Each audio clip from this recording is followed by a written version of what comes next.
Hello everyone, I'm Tom. If you're new here, welcome. If you've been here before, welcome back. Please subscribe to my YouTube channel, that helps me out a lot.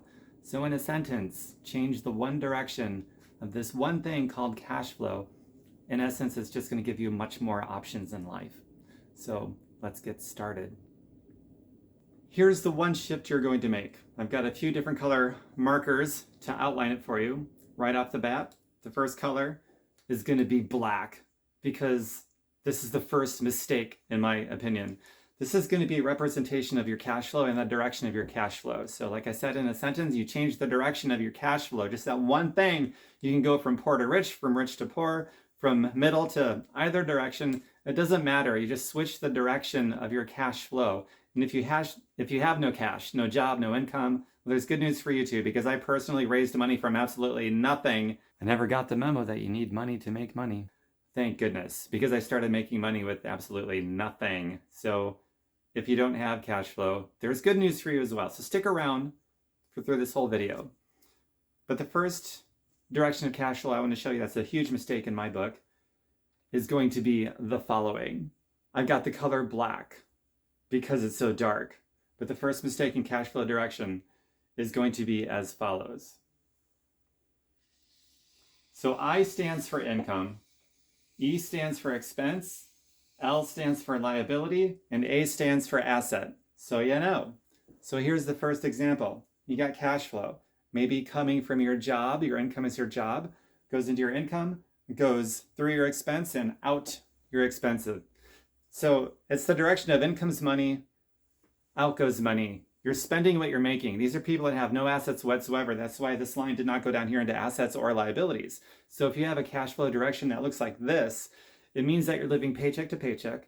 It means that you might make a lot, you might make a little, but you're spending everything that you earn. So either way, you're poor. If you're making a little or a lot, it doesn't matter. But you also own nothing and you have nothing. And you're also just one emergency away or one paycheck away from being in a complete financial disaster because you have absolutely no cushion. So this is the most vulnerable place to be as far as cash flow goes. And as far as your personal life goes too, for that matter. So that's why I consider this the first absolute mistake in cash flow direction. So that's the first example. The second example is this, and it's probably more common, I think. And that's as follows, still with the color dark black. So you got your income coming in from your job. You have your expenses, and your expenses go into liabilities. And then it just sort of stays there. These are people that are keeping up with the Joneses. They got these material possessions. They've got a big house, nice car. They have no assets that are making them any money. They might have a savings account, probably not, because the savings account really isn't an asset either. But that's how a lot of people are living. And with something like that, with either of these two cash flows, you are working hard for money. And the problem with working hard for money is that the harder that you work for money, the more that you're going to be penalized through taxes. You're going to pay more and more taxes. You're going to get into higher tax brackets. So there's no financial incentive to work hard for money and to make more money, because you're just going to lose more of it to the government. And also the other thing, when you're working hard for money, in my opinion, this is a bigger deal actually than the first thing that I just gave you. But when you're working hard for money, you are enslaved to money. Your time is attached to money. If you lose your job, if something happens, you don't get any more money, then you can't pay the bills, you can't fund your liabilities anymore, then you lose all of your materials, possessions, because the bank is going to take it back from you. So there's no security at all, or for independence and living like this with this, either of these directions of cash flow. That's the most common two directions of cash flow, and they're the most vulnerable. And there's a third one in this area too with this dark black, and that's this. So you've got your income, expenses go into your liabilities, and your liabilities go back up into your expenses, and then out it goes, and everything is gone. So that could be, say you got a house, it burns down, no insurance, so your liability is completely gone, it's wiped out. It's also the lotto mentality.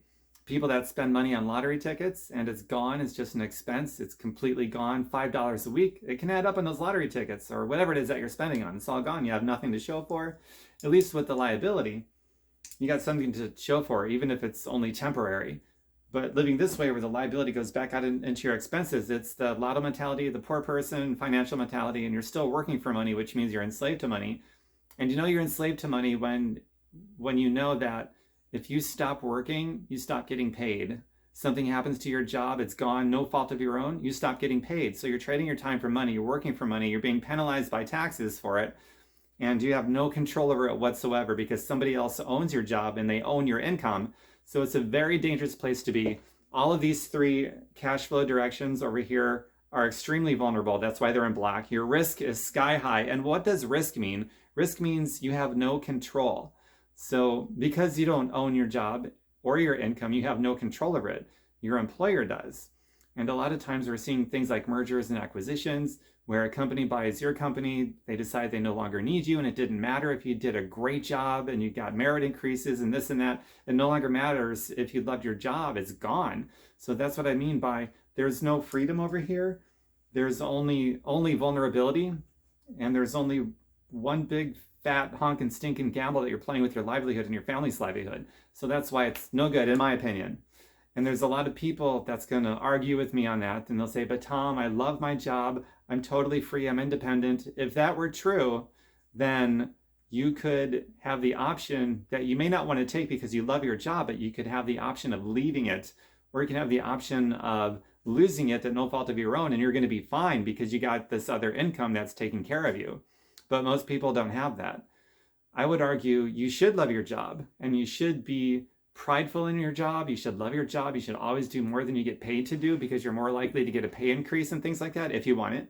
But don't confuse loving your job for freedom, because you're not free. If you have any one of these directional cash flows and a job is all that you have, then you're in one of these three cash flow directions, and you don't have freedom, and you don't own your money, you don't own your job, you have zero control, which means that you have the most risk imaginable, and that's a gamble that you're playing with your lifestyle, your livelihood, and the livelihood for your family. Should just know that for what it is. And I'm not saying any of this to be right, and I don't need you to feel wrong, but I know a lot of people that disagree with me on this, and I also know a lot of them that have lost their jobs, and now they're stressed out to here because they have no idea what they're going to do to feed themselves or take care of their family because their job is gone at no fault of their own.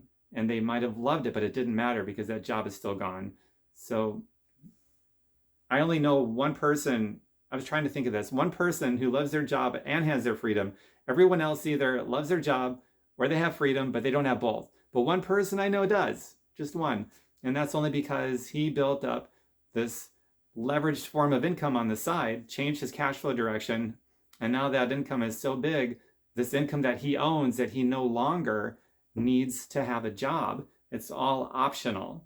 In other words, his leveraged income totally pays for all of his expenses, his family's expenses, and even by now, it's actually a multiplication tables higher than what he makes at his job. And I asked him why he still has his job, because most people would leave their job at that point. He said, I want to be the example to other people who believe they can't do what I'm doing just because they have a family and a full-time job.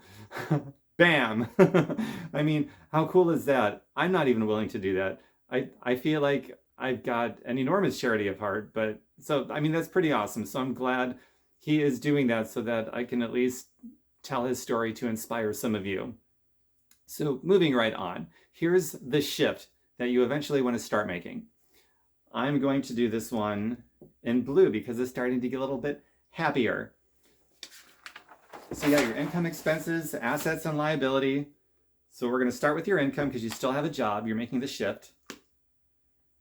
We're going to go down to your expenses. Goes into some liabilities. But here's the thing you got to start doing.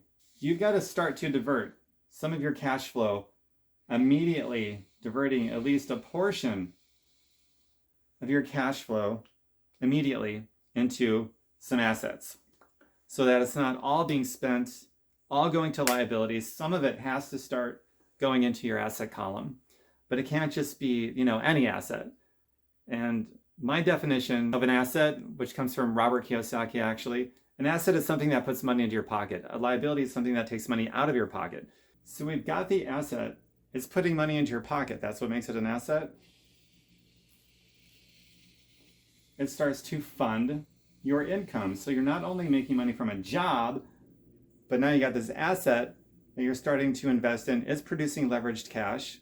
So that's funding your income too. Now let me make something really clear for you guys. There is no way you are ever going to be independent. There's no way you're going to decrease your vulnerability if you don't start diverting some of your money into an asset that's going to put cash into your pocket in the form of a passive, residual, or leveraged income. There's no way you will achieve independence unless you start doing that. And you start small and you're faithful with the little things, and you're going to be made ruler over much later. It's just a general law of prosperity that's pretty true, I think. So you can do this outside of your job, outside of family, all these other things you got going on. You can start doing this. You just start small. And then eventually you'll have the option of leaving your job, because eventually this income here, this asset that's starting to put money back into your income, it's going to eventually entirely pay for all of your expenses, your family's expenses. It's eventually going to replace the income of your job, in which case you can leave your job if you want to. And you know, at that moment, when you've got this passive thing over here that's funding your income and your entire lifestyle, your expenses are paid for, at that moment, that is the threshold when you actually become independent. You become free. You probably lower stress, probably increase peace, and those kinds of things happen, those domino effect things happen, and you can continue building on that, and you can start to make, I guess, as much money as you want, but it's not about the money. If only you had more money in the form of a passive income from an asset that you worked hard to building, if only you had more of that, then you know if something happens to your job, you're going to be fine, your family is going to be fine. If only you had more money from a passive income, from an asset that you worked hard to build, if only you had that, you know you'd be able to afford to keep your parents in their home, pay for home health care so that they don't have to rot in the sunset years of their lives in an old folks home. You know, if you had more of this and you spent less of your time throwing your money away, but you put it into an asset that was funding your income, you know you'd be able to put your kids through college so they can start day one in the real world without 6 figures on their back worth of debt that they probably will never ever pay off because it's so crushing and unforgivable. You know, it takes money to do those things, so it's not about the money. So the last thing I want you to send me is an email about, Tom, it doesn't take money to make me happy and all that stuff, because it takes money to do these things. That's just the reality of it. That's the currency we trade on, is money. Without it, you're going to be poor in the streets. You're not going to be able to provide for your family the way that you want to. Your kids are going to maybe not go to school. If they do go to school, they're going to start the real world with 6 figures of debt on their back. They'll probably never pay off. If your heart bleeds to give more to a charity, you got to have more money. Here's where you ultimately want to be, in my opinion. And I'm going to use green for this because this is the transitional phase right here. So check this out. This is eventually where you want to be. Your cash flow is going to start with your assets because you don't have a job anymore, because you don't need one.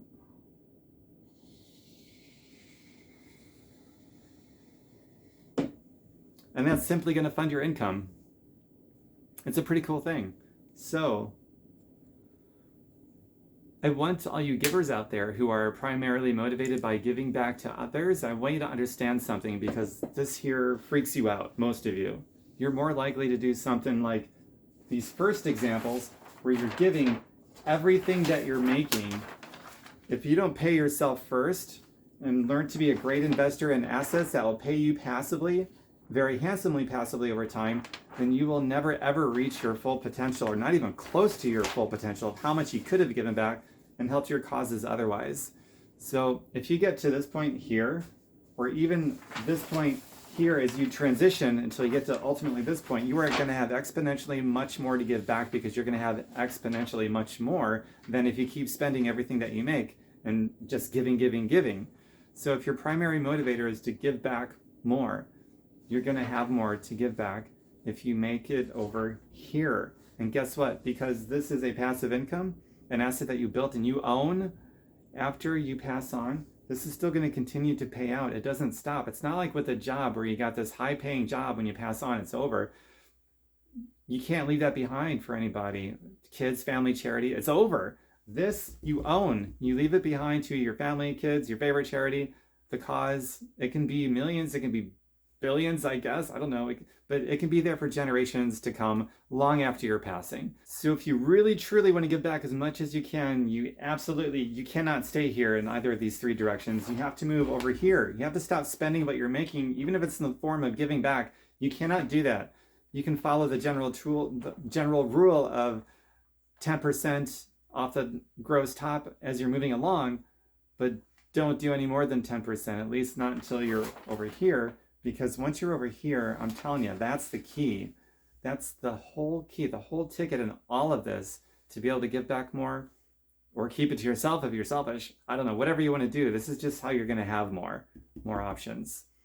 And then going back to the transitional period, and the theme of this video, the gaining your freedom and independence and being less vulnerable, reducing stress and chaos, that's not going to happen until you at least cover your living expenses, every penny of it. And the only way you can do that is to start diverting some of your money into building an asset that's going to pay you passively. And I want to send this out to you guys because this is going to be the most difficult part, is just beginning to make that transition. I know you will clutch on to that money with your hands. You won't want to let it go. And you might put it into a savings account. You might think that you're doing the smart thing, but your savings account is losing money. It's losing buying power. Your savings account is a liability. It's not the asset you think it is. Your house that you have a mortgage on is not a liability. It's an asset. Is your house taking money out of your pocket every month, or is it putting money into your pocket? Obviously, it's taking money out of your pocket. Your house, I hate to break it to you, but your house is totally a liability for you, not to your bank. It's an asset. So it's not that your bank lied to you and said that your house is an asset. They just didn't tell you that it's their asset and your liability. So if you look at a balance sheet, it's going to be in black for a reason. So let's say this is this dollar sign that I'm sort of drawing that represents your house. It's in the liability side of your balance sheet. And then we have a really bad drawing of the bank's balance sheet.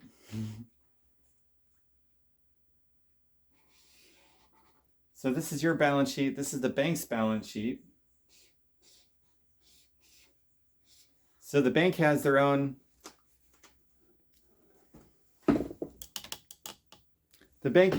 assets and liabilities too. So your liability is their asset, and their asset is your liability, and it's your house. And that's how they balance out. Every asset has to have a liability and vice versa. So that's the fundamentals of how a balance sheet works. So your savings account is a liability. Your house is a liability. It's your bank's asset. So I want to make sure we're clear on that, because a lot of people confuse liabilities for assets.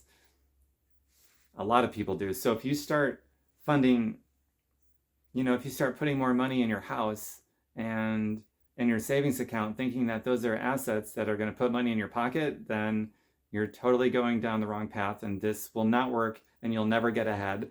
So that's definitely not what I'm talking about. An asset is something that puts money in your pocket, and eventually we'll do it passively so that you no longer have to work for money.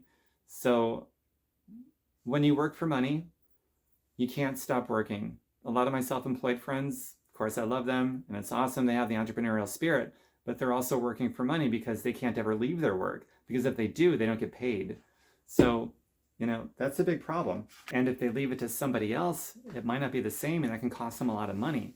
So most self-employed people are also working for money, and they're enslaved by their work because they can't ever leave their work. Otherwise, they don't get paid, much like the way that an employee can't leave their work or their job or they don't get paid. So in my opinion, that is not freedom. That's not independence. It's a huge vulnerability. A lot of self-employed people live it too. So here's the deal. You have to start putting money into an asset that is going to pay you passive money. If you want to be a free, independent person with more options, period. Otherwise, your work owns you. And your work owns you if you can't leave your work and still get paid, period. So that's why you have to make this transition from here to here in your spare time outside of everything else you got going on, and ultimately arrive at this location. Because at this point, you can work for money if you want to. You can have a job because you love your job. And if something happens to your job, you're still going to be okay because you've made it over here. It's all good. And it's your freedom. It's the bread and butter of your family. It's everything you want it to be. It's your life insurance. It's your health insurance. It's your security. It's everything that you want it to be. It's all right there. That's why I can't talk enough about it. And I know that for most of you out there, it's going to be really hard to make that first step and transition going from that first example so that you can make it over here. That's why I can't talk enough about it. And I know that for most of you out there, it's going to be really hard to make that first step and transition going from here so that you can make it over here. But you must, because if you don't, you stay here and you live and you die broke and poor and vulnerable and stressed out, and you're not a free person. So you must start doing that, make that transition to here and understand why it's so important. And if you do, you increase your financial education, your personal growth and development, develop your own process, and you guarantee yourself, put the guarantee into yourself that you're going to make this work. The only reason that anybody would say that this transition becomes risky is because they're a risky person. It's not that this is risky, it's because they are risky, because they don't develop themselves personally and get financially educated and things like that. So start making that transition. I started in the year 2007. It took me 2.5 years. Some people do it much quicker, some people take longer, but when you measure that against the rest of your life, it's not a long period of time. It's worth it. It is so worth it. And then when you start thinking in terms of something bigger than yourself and beyond yourself, something that you can leave behind for other people or a charity, family, or if you're involved in something that is gonna have far-reaching implications and positive effects and things like that, that are just way beyond your own personal scope, then who knows, you might be motivated to do it more.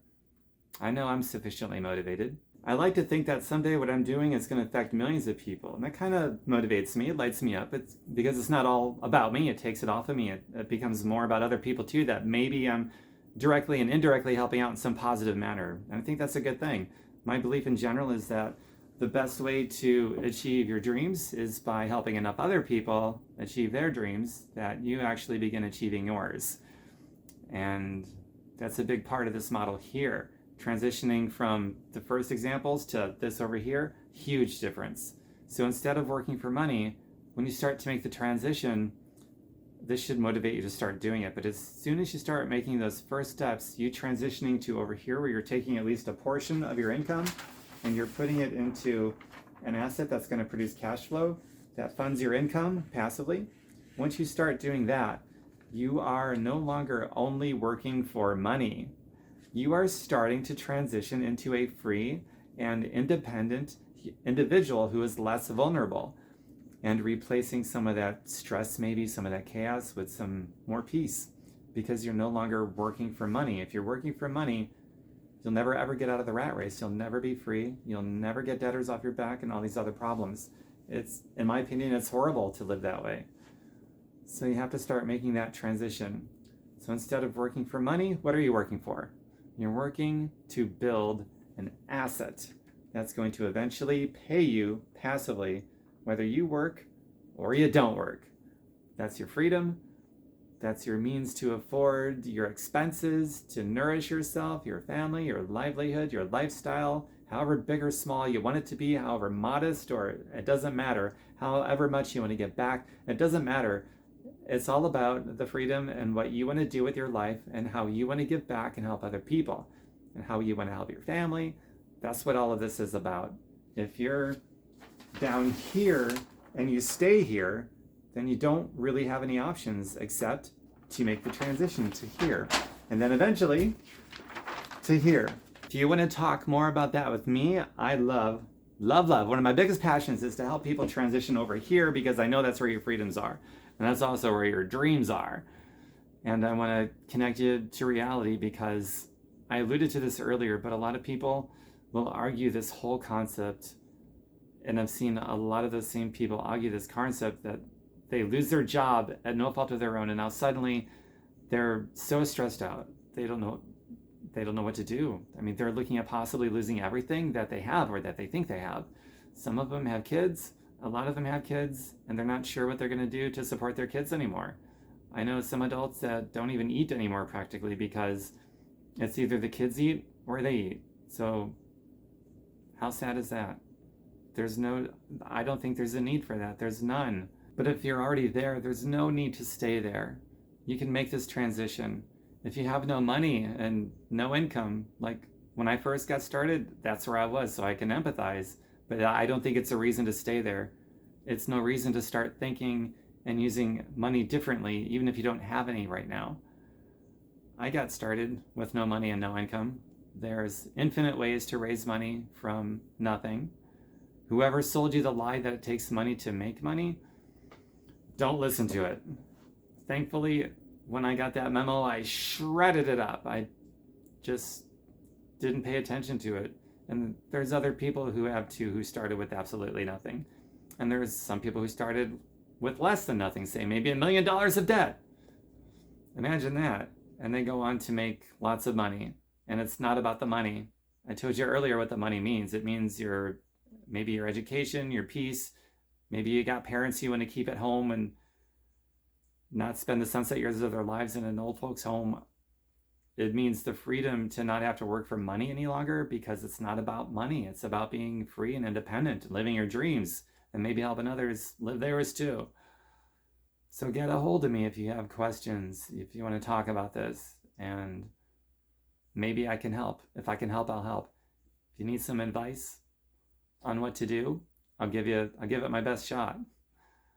If I can help you take those first steps in making that transition to ultimately end up here, hopefully I can give you some ideas that might get you on your way to make those first steps. But it's the only change you really need to make, the biggest change, to go from codependence to independence. If you have a job, you're not independent. You don't own your income or your job, someone else does. If you don't have any control variables whatsoever, and you're in the riskiest position that anybody could ever be in, and the harder that you work, the more you're going to be penalized for it through the tax system. And we can complain about that, say whether it's fair or not fair. I don't think it's fair. I don't know if there's anything we can do to change it. So the question is, what are you going to do about it? That's how you shape your life. You put your energy in how you respond to things like this. So take that to heart and start making the transition to get to here. But probably don't do it on your own. Most of us need help. All of us need help, I'd say. I tried it at first to do it alone, and I think I prolonged it because I tried to on my own at first. I finally got some help. And I hope for many of you, I've sort of reconnected you to reality, because I know a lot of people are totally disconnected from reality. They think they're living in freedom when they're really not. And people think they own assets when they own liabilities that's sucking the life out of them and keeping them trapped. So I hope I've connected you to reality, and I hope you start making the shift. And I hope you start reaching out for help. If not me, then from somebody. I get most of my financial education from the Rich Dad, Poor Dad company, so I highly recommend them for that. I put what I learned from them to practice. I'm living it. I think I'm a testament. Since the year 2010, I have not needed a job. And that's pretty spectacular in my opinion. All right, guys. Bye for now.